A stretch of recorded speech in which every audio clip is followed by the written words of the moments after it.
বিভিন্ন রোমাঞ্চকর গল্প নিয়ে সাজানো আমাদের এই বিশেষ নিবেদন। আজকের নিবেদন সেই রাত সেই সময়, লেখক বেনেট কার্ভ। নিউ ইয়র্ক থেকে যে পথটা বেরিয়ে এসেছে, বাল্টিমোরের 12 মাইল দূরে আর একটা গুরুত্বপূর্ণ জাতীয় সড়কের সঙ্গে তার ক্রসিং হয়েছে। এই ক্রসিংটা খুবই বিপজ্জনক। এখানে প্রায়ই দুর্ঘটনা ঘটে থাকে। দুর্ঘটনা এড়াবার জন্য পথচারীদের জন্য মাটির তলা দিয়ে একটা সাবওয়ে তৈরির কথা অনেক দিন ধরেই শোনা যাচ্ছে, কিন্তু এখনো পর্যন্ত এটা পরিকল্পনা স্তরেই রয়েছে। সরকারি লাল ফিতের বাঁধন কেটে এখনো পরিকল্পনাটা বাস্তবে রূপান্তরিত হয়নি। শনিবার রাত ডক্টর একারমল এক গ্রাম্য ক্লাব থেকে বাড়ি ফিরছিলেন। ক্লাবে একটা নাচের আসর ছিল।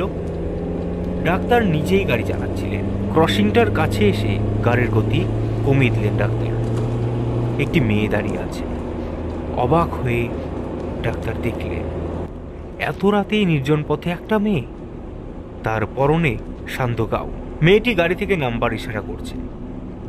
ও নিশ্চয়ই কোনো বিপদে পড়েছে।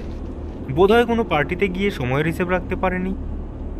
এখন যানবাহন বন্ধ হয়ে যাওয়ায় বাড়ি ফিরতে পারছে না।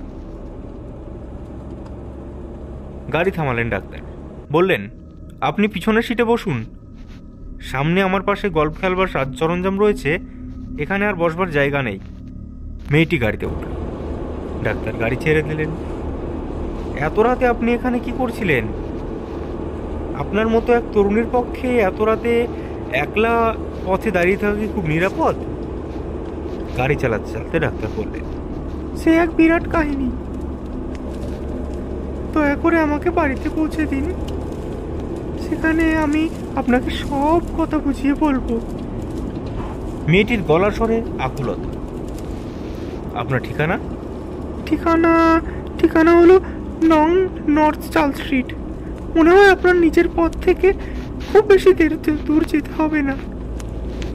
ঠিক আছে, জায়গাটা আমার একেবারে অচেনা নয়, ডাক্তার বলে।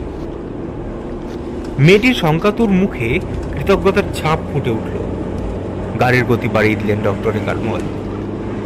এখনো অনেকটা পথ যেতে হবে। মেয়েটির বাড়িও ডাক্তারের নিজের বাড়ি থেকে খুব বেশি দূরে নয়। ওকে পৌঁছে দেওয়ার দায়িত্ব ঘাড়ে চাপাই বাড়ি পৌঁছতে ডাক্তারের আরো মিনিট 10 সময় লাগবে। যাক, আর কি করা যাবে। বিপন্ন মেয়েটিকে সাহায্য করা তো একটা নৈতিক এবং সামাজিক কর্তব্যের মধ্যেই পড়ে। নর্থ চার্ল স্ট্রিটে ঢুকে গাড়ির গতি কমিয়ে দিলেন ডাক্তার।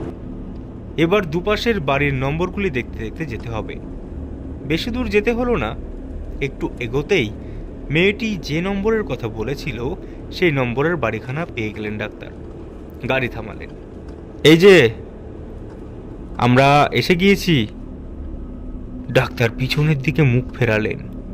কি আশ্চর্য, পিছনের আসন একদম ফাঁকা, কেউ নেই সেখানে।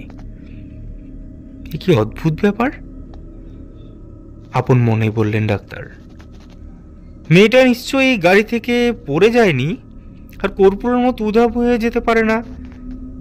তবে কি এ রাস্তায় ঢুকে গাড়ির গতি যখন কমিয়ে দিলাম তখনই কেউ নেমে গেল? কিন্তু তাই বা নামবে কেন? গাড়ি তো ওর বাড়ির দিকে নিয়ে যাচ্ছিলাম। গাড়ি থেকে নেমে বাড়িখানার দিকে এগোলেন ডাক্তার। সদর দরজা বন্ধ, ভিতর একটি আলো দেখা যাচ্ছে না। বাড়িখানা নিঝুম নিস্তব্ধ। পুরো বাড়ি নাকি? কিন্তু না, তাও তো মনে হচ্ছে না। হতবুদ্ধি ডাক্তার কলিং বেল টিপলেন। এরকম অভিজ্ঞতা তার জীবনে হয়নি। কোনো সাড়া নেই। বাড়িতে কোনো লোকজন নেই নাকি? আবার বেল টিপলেন ডাক্তার। এই রহস্যের মীমাংসা না করে তিনি যেতে পারছেন না। শেষ পর্যন্ত দরজা খুলল। একজন লোক চৌকাঠের ওপাশ থেকে ডাক্তারের দিকে তাকালেন। লোকটি বৃদ্ধ, তার মাথার চুল ধূসর, চোখে মুখে ক্লান্তির ছাপ। কাকে চাইছেন? ক্লান্ত গলায় বৃদ্ধ জিজ্ঞেস করলেন। দেখুন, একটা অদ্ভুত ব্যাপার ঘটেছে। একটা অল্প বয়সী মেয়ে আমার গাড়িতে উঠেছিল। সে এবারের ঠিকানায় দিয়েছিল। আমি তাকে নিয়ে এলাম, কিন্তু এখন দেখছি সে আর গাড়িতে নেই। এই তো? বৃদ্ধের প্রশ্নের সুরে বললেন।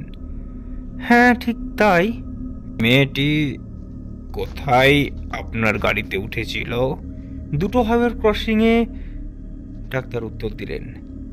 জানি, এই নিয়ে 3 বার হলো। ও আমারই মেয়ে।